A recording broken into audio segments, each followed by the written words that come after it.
Guys, my name is Dario Laing, and today I'm going to be presenting on my cybersecurity project known as the ransomware WannaCry virus that occurred on May 12, 2017.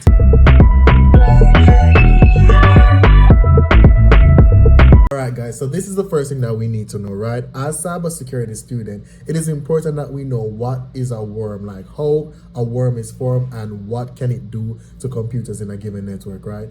So in the cybersecurity field, a worm is a malicious software program that multiplies and attaches itself to multiple computers on a given network.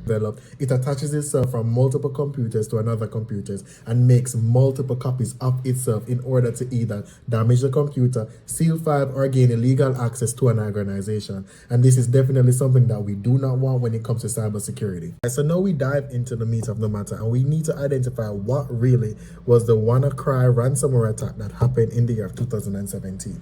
So the WannaCry ransomware attack was a major security incident that impacted organizations all over the world, right? On May 12, 2017, the WannaCry ransomware spread to over 200,000 computer systems over 150 countries. It is important that we remember what a ransomware attack does.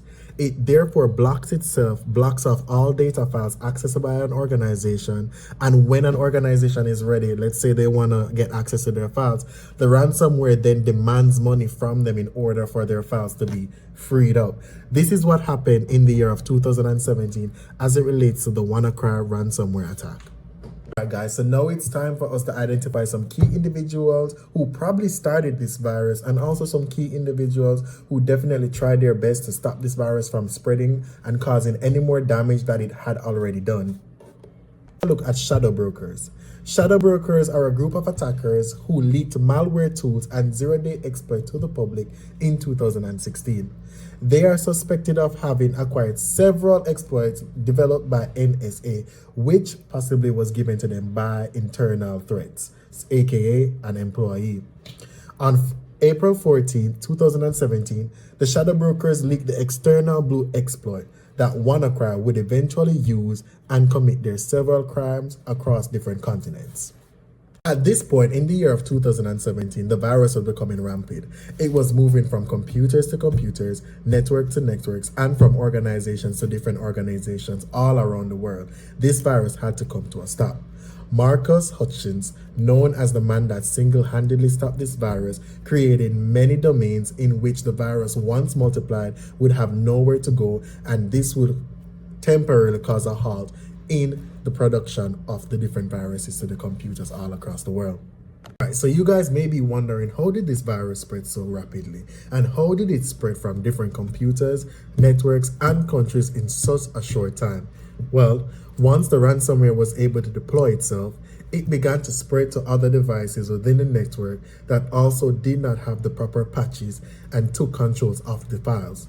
Now, once it took controls of the files, right, the hackers would then demand $300, sometimes more, if each targeted computer, and claim that if they did not receive the payment within 3 days, then the prices would go up. Now, these attackers would definitely pick different organizations, and based on the wealth of the organization, I guess, that would demand how much money they would want for the organization to develop some kind of key or get the key to access these files. Key note to take away from this presentation: the attackers did not want regular money as a form of ransom. What they would request was bitcoins. Bitcoins are untraceable and definitely can be sent from different locations without the cops or anybody within the legal firm finding a single trace of who spent the money or how the money was received. And that is how the attackers were able to get ransom from these different organizations. Now it's time for us to look at some key impacts that this virus caused in different organizations across the world worldwide. Number one, the WannaCry ransom attack hit around 230,000 computers globally in different countries. This affected many organizations. Many individuals were affected by this singular attack, and many people, both physical and emotional, felt some kind of damage once this virus took place. Number two, the WannaCry ransomware attack affected the world in the most detrimental financial way known to man. It is estimated that this cybercrime caused $4 billion in losses across the globe. Organizations such as hospitals, Honda car dealership, anyone who had a computer and the virus connected to, they lost billions in dollars just like that in a couple minutes. Now we dive into number 3. Previously, as stated, healthcare organizations was deeply affected as it relates to the launching of this virus. The worst aspect of this virus was not just the people, but the patients as well. Their files were corrupted, released, and breached as a result of this virus being launched. This therefore caused many individuals' credentials to be sent to many different places across the world and had easy access by these attackers, which can be detrimental to any organizations who has customers' data. How did the virus stop? I know many of you are asking, how did the virus stop? Who stopped the virus? Or is it still affecting in today's society? And the answer is the virus has stopped or allegedly has come to an halt by one man known as Marcus Hutchins. On this day of the attack, a security blogger known as Marcus Hutchins single-handedly reverse engineered the WannaCry source code. He discovered that the WannaCry included an unusual function. Before executing it, it would therefore go to a dummy domain and this file would not be accessible, which caused the virus to stop reproducing and stop transferring from multiple computers and devices all around the world. Once this virus had stopped making copies of itself, it had no more purpose, it served no more use, and therefore it automatically shuts itself down and made no more copy. Therefore, no more organizations or computers were harmed once this virus had stopped reproducing and stopped transferring itself at a rapid speed within this time. Finally, here are some tips for us to not get attacked by any malicious software out there in today's society. Number 1, do not click on suspicious links. If you're not aware where this link came from, if you have no idea who sent this link, do not click on this link. This link may be some attack on you and it may infect your computer, stealing important files and data which can later harm you in the long run. Number 2, never open untrusted email attachments. If you're not sure where this email came from and you're not sure what is in this email, don't open it. Hackers are now finding more creative ways in order to steal one's identity and gain illegal access to one's computer and network.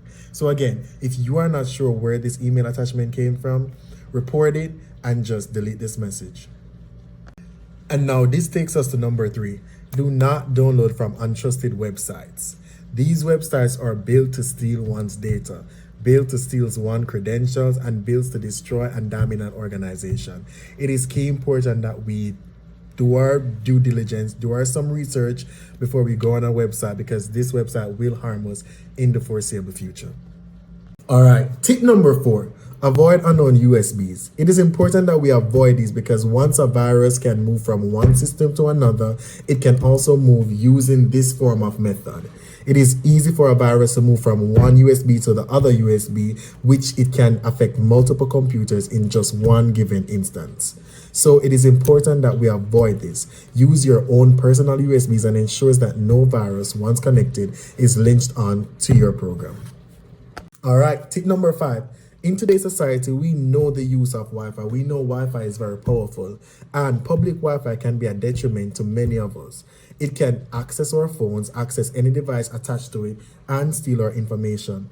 It is important that we use a VPN whenever we're connecting to public Wi-Fi because it is a secure method in order for our data and credentials not to be stolen while using a public Wi-Fi. Now we move on to tip number 6, which is a final tip. Back up your data. It is crucial that we back up our data. Let's say, worst case scenario, we get attacked by a ransomware or a virus or a worm. We have some recovery method in order that all of our data that has been corrupted, files and credentials have a way of getting back to us.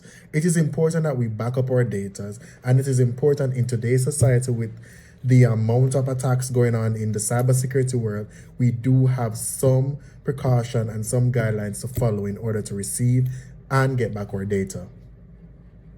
And that is the end of the presentation. In today's society, it is safe to say that we can all suggest that security has enhanced, especially within the cybersecurity world. It is safe to say that organizations are now developing new and secure methods in order to protect their data, their stakeholders, and their customers' credentials from being taken by hackers all across the world. We have to learn from our mistakes, and we definitely have come a long way as it relates to this attack in 2017. Guys, let me know if you enjoyed the video. Let me know if you have any questions, any queries. I'll definitely be able to answer some. And this is the end of my presentation. The reference pages and where I've got my information from are at the end of this slide. And I do hope you guys enjoy the rest of your week. And that's it.